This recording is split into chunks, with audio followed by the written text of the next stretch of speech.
जय भोलेनाथ। आप सभी का आपके अपने चैनल पर स्वागत है। आज सुनेंगे सोमवती अमावस की कहानी। सोमवार को आने वाली अमावस को सोमवती अमावस कहते हैं। इस दिन सोमवती अमावस की कहानी सुनी जाती है। सोमवती अमावस के दिन पीपल व तुलसी की जल, मोली, रोली, चावल, चंदन, सिंदूर, फूल, प्रसाद, वस्त्र व दक्षिणा से पूजा की जाती है। धूप दीप कर 108 फल या साग या कुछ भी पीपल पर चढ़ाए जाते हैं।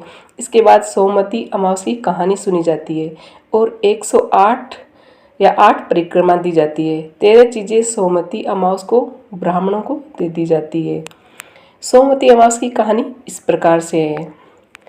एक साहूकार के 7 बेटे, 7 बहू और एक बेटी थी। साहूकार के घर एक जोगी भिक्षा मांगने आता था। जोगी को साहूकार की बहू भिक्षा देती थी तो वह ले लेता था, लेकिन जब बेटी देती थी तब वह भिक्षा नहीं लेता था और कहता था कि बेटी सुहागन तो है पर इसके बाद में दुहाग लिखा है। यह बात सुनकर बेटी को चिंता होने लगी और उसका शरीर कमज़ोर होने लगा।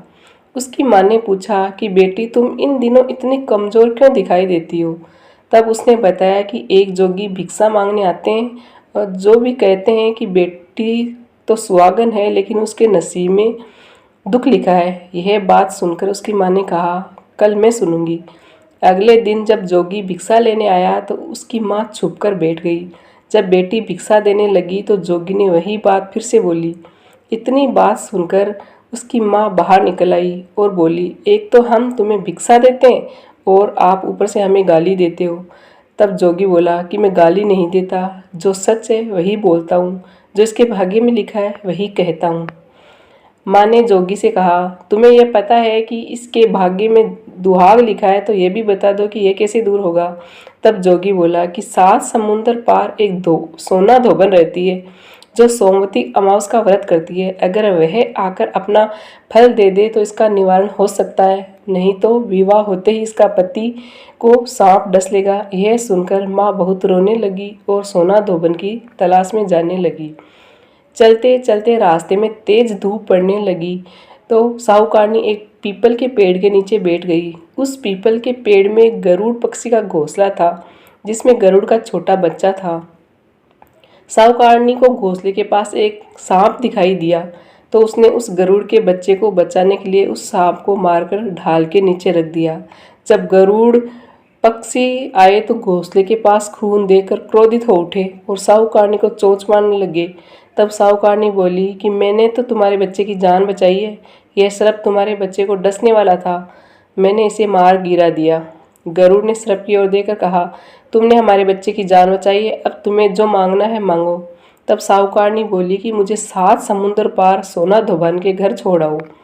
गरुड़ ने साहूकारनी को अपनी पीठ पर बैठाकर 7 समुंदर पार सोना धोबन के घर छोड़ाया। वहां जाकर साहूकारनी ने सोचा कि सोना धोबन को कैसे राजी किया जाए। सोना धोबन के 7 बेटे बहू थे। उनकी सातों बहुएं काम को लेकर रोज लड़ाई करती थी और काम भी नहीं करती थी। रात को जब सब सो जाते तो साहूकारनी सोना धोबन के घर जाती और घर का सारा काम करती। गायों को नहलाती, घर की सफाई करती, रसोई का काम करती, चौका बर्तन करती, आटा पीसती, कपड़े धोती, पानी भरती और दिन होने से पहले चली जाती। बहुएं सोचती ये सारा काम कौन कर रहा है, लेकिन कभी एक दूसरे से पूछती नहीं कि यह सब कौन कर रहा है। एक दिन धोबन ने कहा कि तुम आजकल लड़ती भी नहीं हो और काम भी ठीक कर रही हो।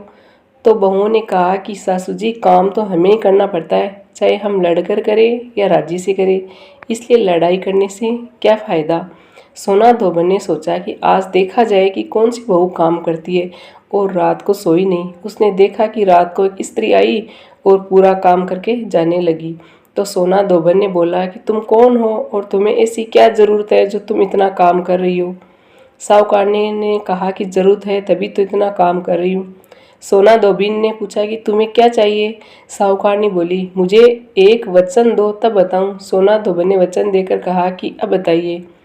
साहूकारनी बोली कि मेरी बेटी के भाग्य में दुहाग लिखा है, इसलिए आप चलकर उसे सुहाग दे दे और सोमवती करे। सोना धोबन अपने बेटे बहू से बोली कि मैं तो साहूकारनी के साथ जा रही हूँ, यदि पीछे से तुम्हारे पिताजी खत्म हो जाए तो तेल घी के कूप में डालकर छोड़ देना।